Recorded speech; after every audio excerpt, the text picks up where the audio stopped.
Hello everyone.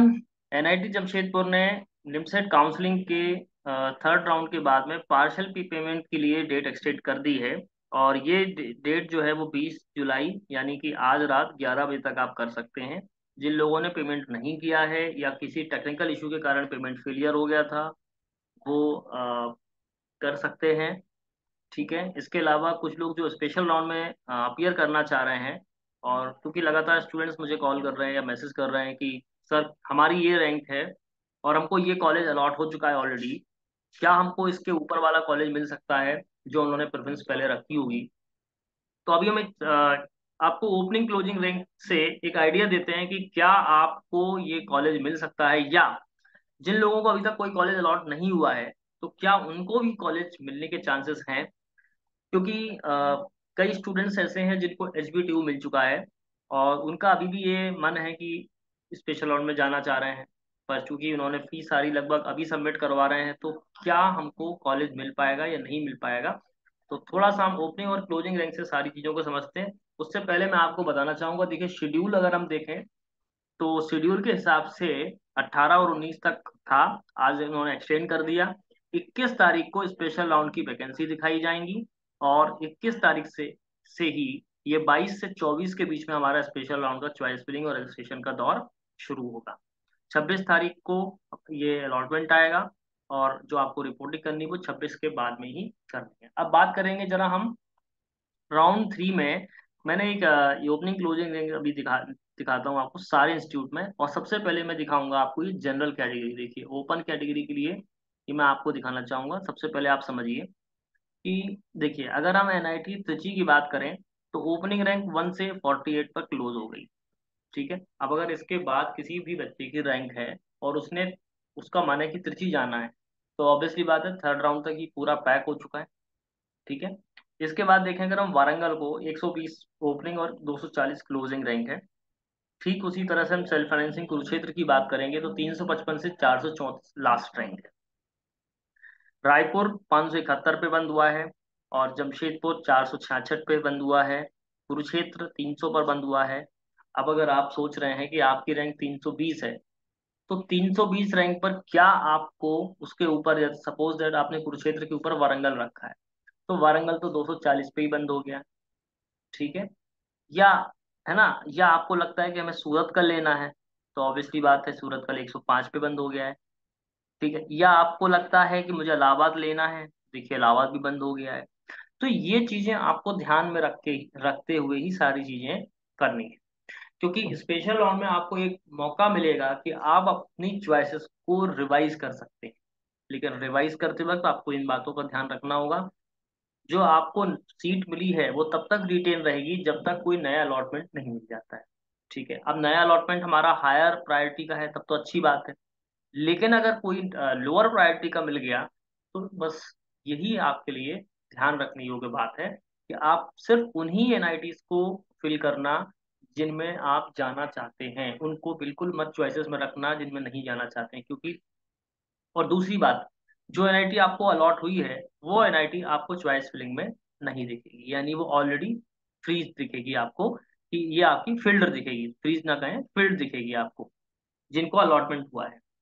जिनको allotment नहीं हुआ है और नए तरीके से अलॉटमेंट होगा तो उनको कुछ भी नहीं दिखेगा, उनको सारी चॉइसेस दिखेंगी। जितनी भी यहाँ पर वैकेंसीज होंगी, वैकेंट सीट्स होंगी, उन सभी को आपको फिलअप करना होगा। ठीक है, तो सबसे पहले मैं आपको बता दूं यहाँ पर कि देखिए इस तरह से ये एनआईटी त्रिची में ओपन के लिए मैंने क्राइटेरिया आपको बताया है। इसी तरह से हर कैटेगरी का मैं थोड़ा सा आपको जनरली एक आइडिया दे देता हूँ। देखिए अगर मैं बात करूँ, ये मैंने अभी ओपन का निकाला था, मैं आपको दिखा देता हूँ ओबीसी एनसीएल का। ठीक है, अगर हम ओबीसी एनसीएल की बात करेंगे तो ओबीसी एनसीएल में यही रैंक यही रैंक जो है, देखिए थोड़ा सा आप देखेंगे तो वेरी करेगा। वह देखिए वारंगल में 302 तक गई है। ठीक है, सेल्फ फाइनेंसिंग कुरुक्षेत्र में 549 तक गई है, 549 तक गई है। रायपुर में 640 तक गई है। जमशेदपुर 569 पे क्लोज हुआ है। कुरुक्षेत्र 417 पर बंद हुआ है। तो आप इन जो क्लोजिंग रैंक से एक आइडिया लगा सकते हैं। दूसरी बात, जिन लोगों को एचबीटीयू मिल गया है और वो सोच रहा है कि स्पेशल राउंड में क्या मुझे मिल जाएगा, तो भाई जब सीट वैकेंट होगी तभी आपको मिलेगा। जब कोई सीट छोड़ेगा जिनको अलॉट हुई है तभी मिलेगा। ठीक है, अगर आप कुछ लोग सीट छोड़ देते हैं जिनको नीचे के कॉलेज मिलते हैं या कोई बीच का कॉलेज मिलता है, वो भी छोड़ देते हैं, तो वो भी अपीयर करेंगे। तो नया जो कोई स्टूडेंट होगा जो अपीयर करेगा जिसकी रैंक पीछे है, उसको कॉलेज मिलने के चांस कम होंगे। और अगर आपके पास में एक सेफ कॉलेज है ऑलरेडी, एचपीटीयू आपके पास में है, तो आप रैंक नियरेस्ट हो तो रिस्क लें, अदरवाइज ना लें। ठीक है। और फिर आपको अपना अपना ओपिनियन है कि आपको लेना है या नहीं लेना है, ये आपके ऊपर डिसाइड करें, आपको डिसाइड करना ये आपके ऊपर है। ठीक है, जैसे त्रिची में 132 तक गया है। फिर भोपाल की बात करें तो 452 तक गया है, और इलाहाबाद 254 तक गया है। इस तरह से अगरतला 655 पे बंद हो गया थर्ड राउंड में। अब अगर किसी की रैंक 700 के आसपास है और वो सोच रहा है कि मुझे स्पेशल राउंड मिल जाएगा, तो भाई बिल्कुल नहीं मिलेगा।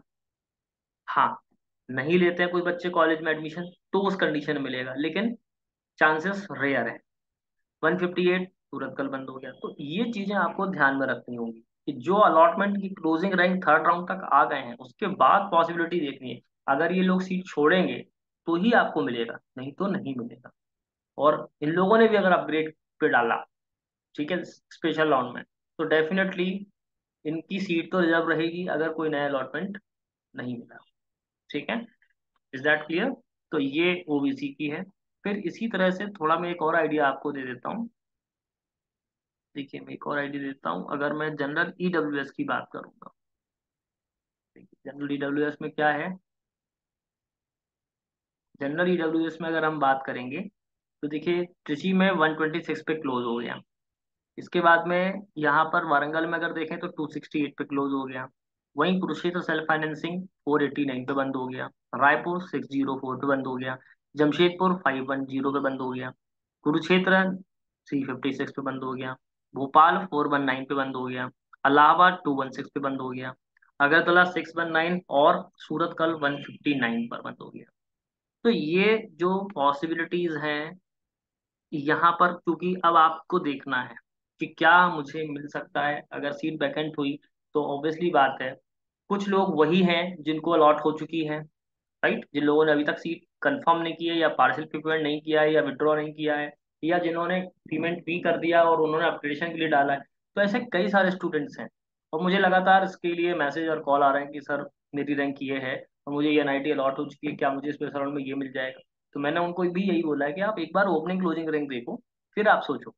और आज आपके पास में मौका है, जिन लोगों ने अभी तक नहीं किया था या जिन लोगों का मन था कि मुझे विड्रॉ करना है, ठीक है, या जिनका मन नहीं है लेने का, उनके पास आज भी एक मौका दिया है एनआईटी ने कि आप अपना पार्शियल फी पेमेंट जमा कर दें और आप सीट कंफर्मेशन लेटर भी ले सकते हो, और आपको लगता है तो आप स्पेशल राउंड में भी जा सकते हो।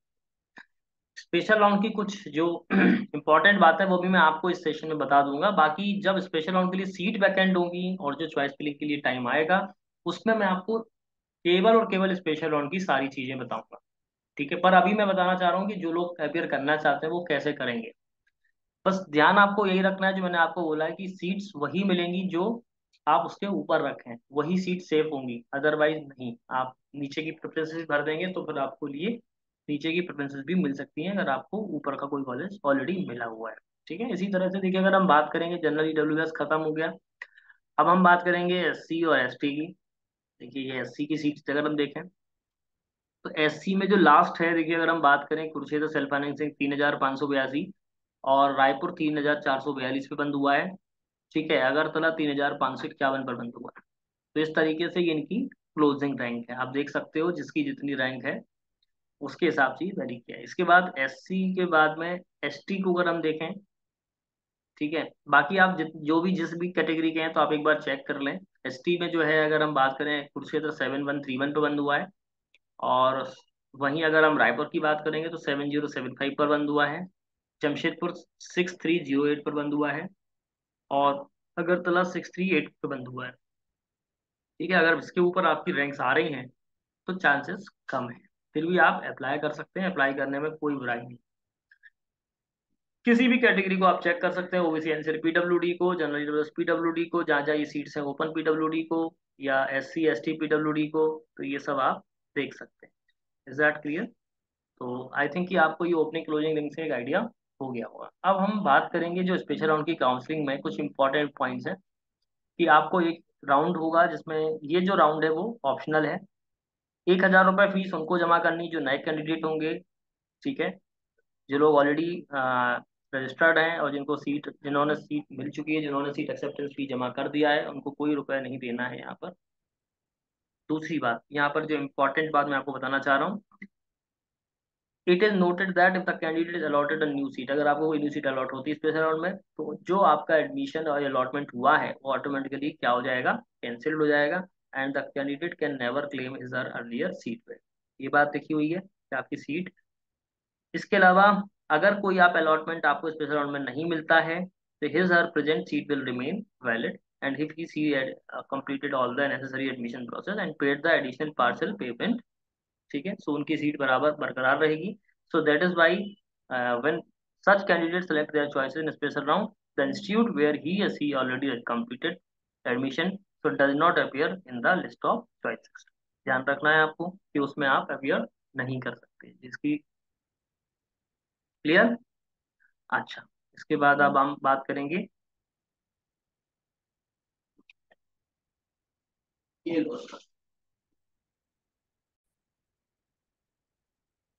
के बाद अगर हम बात करें एलिजिबिलिटी फॉर स्पेशल राउंड में, तो लगभग जो लोग एब्सेंट थे, नए लोग होंगे, दैट मीन्स कि जिन लोगों ने रेगुलर राउंड में काउंसलिंग अपियर नहीं किया, वो लोग विड्रॉ कर चुके हुए, कैंसिल्ड या non payment of main counselling will be allowed to participate in special round, ठीक है। इसके अलावा मैं बात करूंगा यहाँ पर वैकेंसी तो 21 तारीख को ही दिखाएंगे वो, ठीक है। इसके बाद अगर हम बात करें तो ये सिर्फ फ्रेश कैंडिडेट के लिए फी लगेगी 11,000, और रजिस्टर्ड जो पहले से हैं और जिन्होंने सीट अलॉट नहीं हुई थी और वो स्पेशल राउंड में जा रहे हैं, वो 10,000 रुपीज जमा करेंगे। जिन लोगों ने सीट एक्सेप्टेंस ऑलरेडी जमा कर रखी थी, विड्रॉ कर लिया था, उनको कोई पेमेंट नहीं देना। जिन लोगों ने विड्रॉ नहीं भी किया है उनको भी कोई फीस नहीं देनी है। बाकी स्पेशल राउंड एक बार ओपन होगा तो और बहुत सारी चीजें भी आपके साथ में हम डिस्कस कर लेंगे, ठीक है। सो आई होप कि आपको ये बात समझ में आ गई होगी। बाकी सारे कुछ बातें जो है वो प्रीवियसली हम आपको बता चुके हैं, और स्पेशल राउंड एक बार ओपन होने दीजिए फिर मैं आपको बताता हूँ। लेकिन आप ओपनिंग और क्लोजिंग रैंक जरूर देखिए, जिससे आप अपने आप को आइडेंटिफाई कर सकें क्या आपको स्पेशल राउंड में कोई कॉलेज अलॉट हो पाएगा या नहीं हो पाएगा। सो देर इज अ पॉसिबिलिटी हो पाएगा, नहीं भी हो सकता है। लेकिन अगर आपको एचबीटीयू या कोई अच्छा कॉलेज मिल चुका है, तो आप ये भी ध्यान रखिएगा कि अगर आपकी रैंक ज़्यादा पीछे है और चांसेस कम हो, तो आप फिर एचबीटीयू वगैरह या किसी अच्छे कॉलेज को ना चुनें। मेरा ये पर्सनल सजेशन है, बाकी फिर आपका अपना खुद का ओपिनियन है, क्योंकि पढ़ना आपको है, ठीक है। ये ओपिनियन है। तो आई होप कि आपको ये बात समझ में आ गई होगी। So thank you and all the best.